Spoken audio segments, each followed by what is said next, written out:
সারা বিশ্বের 5 জন লোক কাবা শরীফে বিনা অনুমতিতেই প্রবেশ করতে পারতেন। তার মধ্যে আল্লামা দেলোয়ার হোসেন সাইদী সাহেব ছিলেন একজন। আল্লামা সাইদী সাহেবের চট্টগ্রামের প্রথম মাহফিলের প্রথম বছর সূরা ফাতিহার তাফসীর শুনে 46 জন অমুসলিম ইসলাম ধর্ম গ্রহণ করেছিলেন। আল্লামা সাইদী সাহেব বিশ্বের 52টি দেশে কোরআনের তাফসীর মাহফিল করেছেন।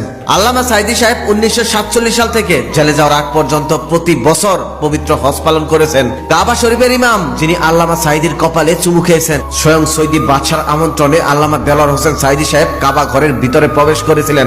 একবার সৌদিতে সারা বিশ্ব থেকে বাছাই করা 1000 আলেমদের মধ্যে যে জবর পেজ ছাড়া একটি কোরআন প্রতিযোগিতার আয়োজন করা হয়েছিল।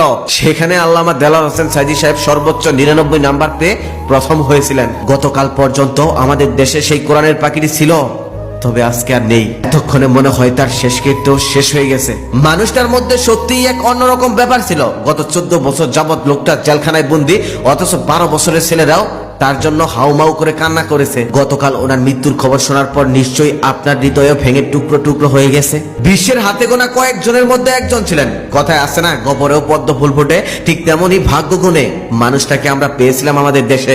এক অভাগী বাঙালি জাতি আমরা, যেখানে দরকার ছিল মানুষটাকে মূল্যায়ন করার, সেখানে উল্টো যুদ্ধ অপরাধী বানিয়ে জেলে বন্দি করে রাখলাম। সাক্ষী নেই, প্রমাণ নেই, নেই কোনো ভিডিও ফুটেজ, তারপরও লোকটাকে 14টা বছর জেলখানায় বন্দি করে রাখলাম। কোরআনের এই পাখিটাকে যদি গত 14টা বছর খাঁচার বাইরে রাখতে পারতাম, তাহলে হয়তো অনেক কিছুই আমরা তার কাছ থেকে পেতাম। আমাদেরকে অনেক কিছুই দিয়ে যেতে পারতেন তিনি। তার ঝুড়িতে অনেক কিছু ছিল, তবে আমরা রাখতে পাইনি বলে সাথে করে নিয়ে গেল।